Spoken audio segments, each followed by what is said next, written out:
Olá, sejam bem-vindos de volta aqui ao canal. Eu sou Sica Moura e hoje nós precisamos falar sobre Rua do Medo 1994, que é a primeira parte dessa trilogia evento que está sendo lançada pela Netflix. Então, se você, como eu, é fã do terror e principalmente do slasher, já deixa o seu joinha porque esse vídeo foi feito para você.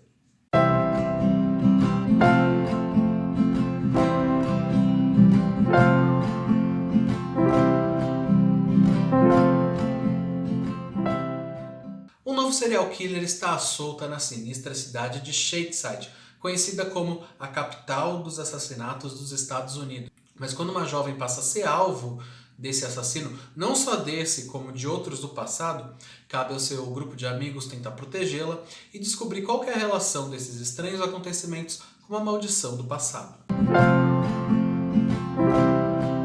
Bom, Rua do Medo 1994 é a primeira parte da trilogia que adapta a série de livros juvenis do autor Robert Lawrence Strine.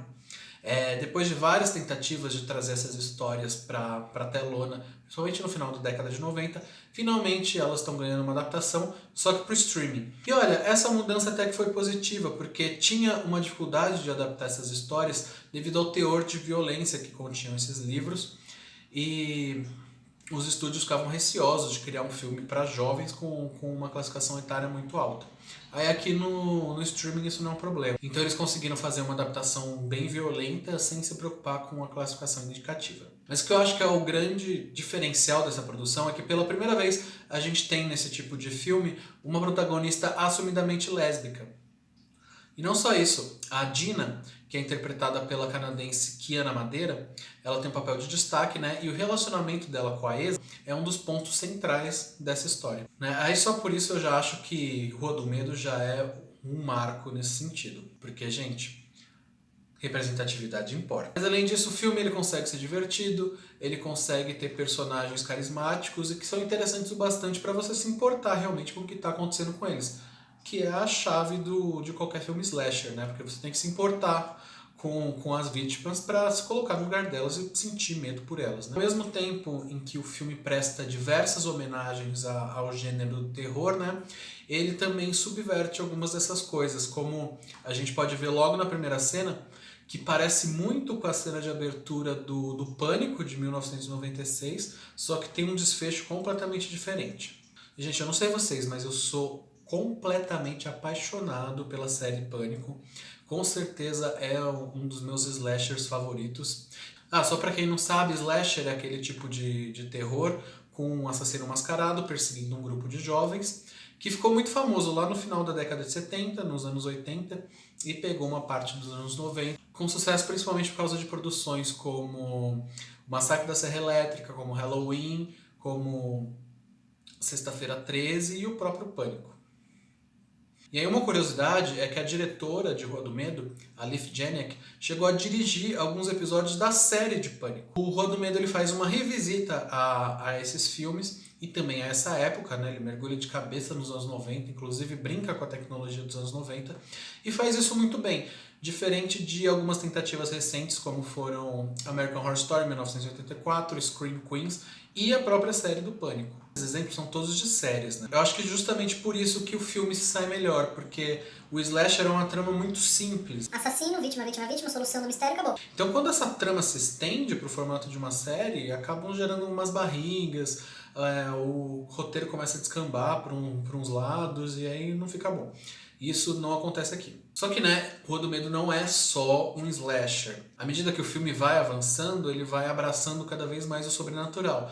E aí ele começa a se parecer muito com clássicos de Stephen King, como It, a Coisa, até pela questão da cidade em si, e também lembra um pouco aquele clima de Stranger Things. Essa mudança pode gerar um estranhamento, né, mas no meu caso assim, não gerou um grande desconforto. E aí aqui a gente tem vários clichês do gênero de terror, né? O filme não é livre desses clichês, como aqueles planos mirabolantes, como a completa inexistência da polícia, né? Quase completa inexistência da polícia, e também o uso de jump scares. Só que assim, nada que pra mim tenha comprometido muito a experiência do filme. Uma coisa que eu notei é que algumas coisas acabaram ficando perdidas no meio do caminho. Por exemplo, a rivalidade entre Shadeside e Sunnyside, que no começo do filme é muito importante e a uma certa altura parece que ela é esquecida. E também a participação de um policial nessa trama do sobrenatural. A gente tem uma cena que indica que ele possa ter alguma ligação com isso, só que também isso é deixado de lado. É claro que eu acredito que isso vai ser trabalhado melhor nos próximos filmes, mas como a gente está falando de um filme, não de uma série, né? A gente geralmente espera que ele tenha um roteiro mais fechado. Então, todas as coisas acabaram ficando um pouco jogadas. E aí, nesse sentido, também tá a cena final, que eu acho que passou um pouquinho do ponto. Ela tenta dar um gancho, né, pro que há de vir, mas acho que foi um pouquinho exagerada. Só que assim, de qualquer forma, Rua do Medo pra mim foi uma grata surpresa. Ainda mais porque eu tive algumas boas decepções com filmes de terror esse ano. É uma trama divertida, ela tem personagens, como eu disse, cativantes, que são interessantes o bastante para te manter ligado na história. E ela até consegue dar um sustinho de vez em quando. Além disso, ainda sobra espaço para dar umas pinceladinhas de críticas sociais no roteiro, como a desigualdade de oportunidades e também o próprio preconceito com o relacionamento da protagonista. Como os próximos capítulos vão todos se passar em épocas diferentes, né? 1988 e 1666, eu acho que eles vão tentar explorar outros gêneros de terror, né? Outras fórmulas que também marcaram essas épocas. Aí resta a gente esperar para ver. Eu confesso que eu estou muito empolgado para descobrir o que vai sair disso tudo. E bom, pessoal, essa foi a minha crítica de Rua do Medo, 1994. Deixem aí nos comentários se vocês gostaram do filme, o que vocês esperam das próximas partes. E se você gostou desse vídeo, não esqueça de deixar o seu like e quem sabe se inscrever no canal para acompanhar mais vídeos como esse. Até mais!